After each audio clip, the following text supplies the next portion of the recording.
Hey guys, what's up? Yet again, back in action. So this time round, some more Don Quixote picks for you. Guess what I found out, y'all? All I did was add up to be or not to be in simple cipher. A is 1, B is 2, etc. And that's 157, which equals the Frau Rosi Crosse. That is so prominent and prevalent and all those big words in the Shakespeare plays, okay, and Don Quixote, of course. So yeah, it's just more and more confirmation. But for this video, we're going to go into more parallelisms, as you can see. And as you like it, it says love is merely wholly a madness, whereas Bacon says transported to the mad degree of love. Shakespeare says, by love, the young and tender wit is turned to folly. Bacon says, love is the child of folly. Measure for Measure says, believe not the dribbling dart of love can pierce a complete bosom. Bacon says, great spirits and great business do keep out of weak passions. Okay. This one about neglecting studies, very interesting. This one is literally the same thing.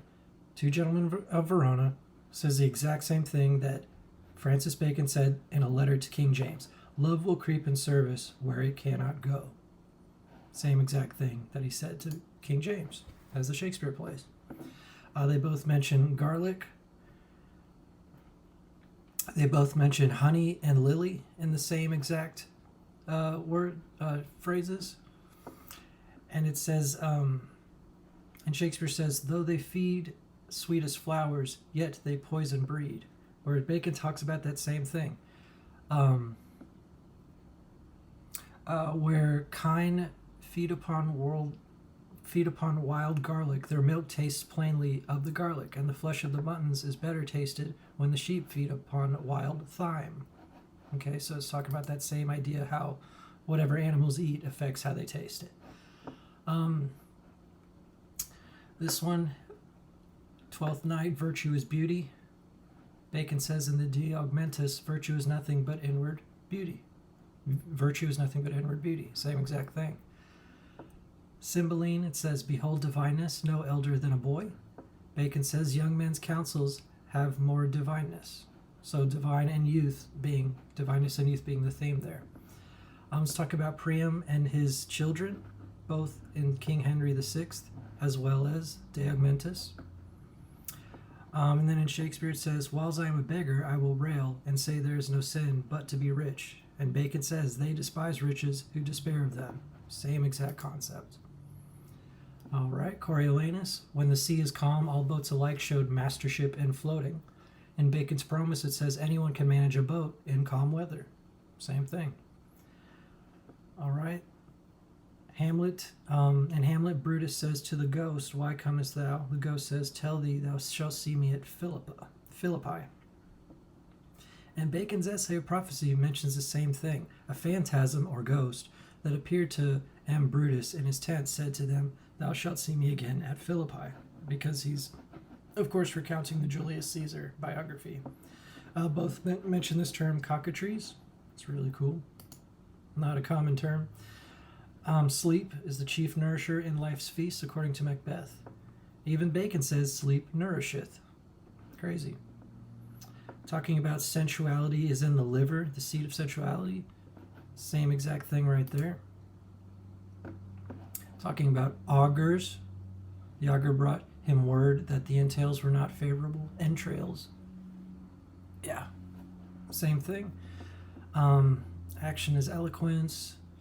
Death being inevitable must be endured. This concept in Shakespeare, it says, with meditating that she must die once, I have the patience to endure it now.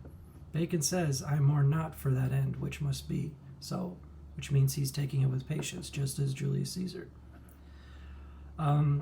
This one, Bacon says, he who thinks no evil is easily deceived.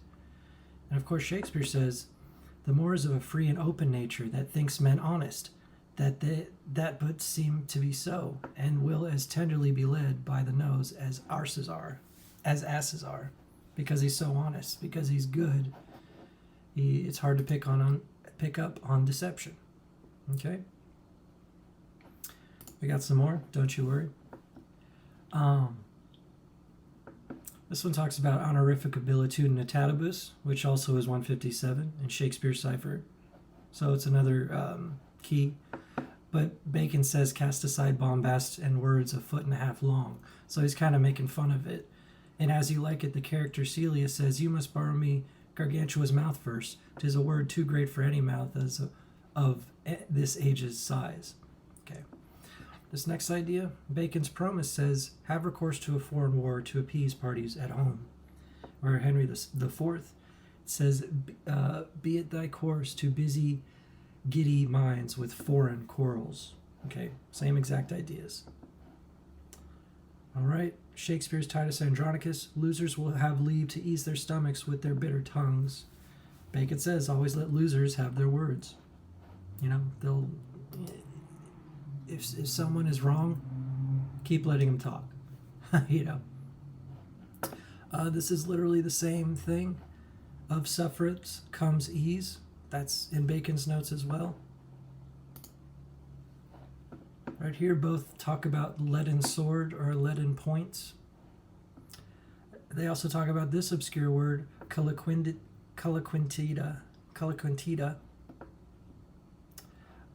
He also mentioned lees and dregs in the same phrase. Would drink up the lees and dregs of a flat tamed piece in Trellis and Cressida. And in History of Henry the Seventh, the book, Bacon says to drink the lees and dregs of Perkius's intoxication. I can't read that. Some of the font is bad in this book. Let's see. All right, this is talking about archery and taming of the shrew. He says, you hit the white, you know, the bullseye in the center. Bacon also says, except the white be placed, men cannot level. You know, so that's a common phrase they're both using for the center of a bullseye. Whereas these days we just say bullseye. The centaurs where they are women above, but horses, you know, on their lower body. And this word civet, C-I-V-E-T, they both use. Never heard that word except in those two things. Bacon says silence aspires after truth. Henry V says men of few words are the best men. So that theme of silence being wisdom. Broken music is a phrase both use, and as you like it, it says, is there any else longs to see this broken music in his sides? I think is what it says. Then broken music again in Henry V, and broken music again in Trellis and Cressida. And Bacon, in his Natural History, talks about music termed broken. Okay, I've never heard that phrase until these guys as well. Okay, that's a good one. Y'all should read that. This one talks about suppressed anger. Macbeth says, give sorrow words. The grief that will not speak whispers the overfraught heart and bids it break. Bacon gives the same advice in History of Life and Death. Suppressed anger is likewise a kind of vexation and makes the spirit to prey upon the juices of the body. But anger indulged and let loose is beneficial.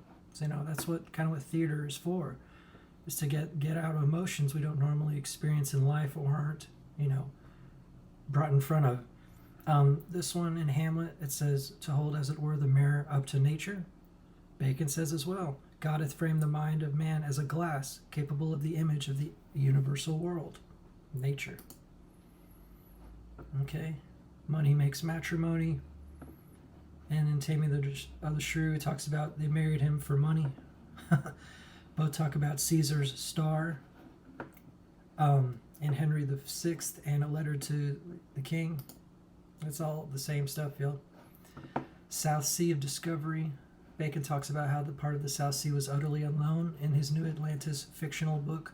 Whereas As You Like It, they mention 1 inch of delay, 1 inch of something more is a South Sea of Discovery. So it's that same concept of the South Sea not being explored yet.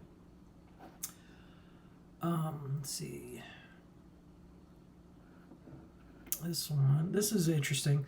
Like the spring that turneth wood to stone. Talks about Hamlet, wood turning things to stone and with water. Bacon says, there are some springs of water wherein if you put wood, it will turn into the nature of stone. It's that same concept. So these scientific findings he's finding, that sounded dumb. These scientific findings he's discovering is the same stuff as the Shakespeare plays are talking about. It talks about crafting old trees or grafting old trees. Both talk about that. And it just goes on and on. There's 885 examples.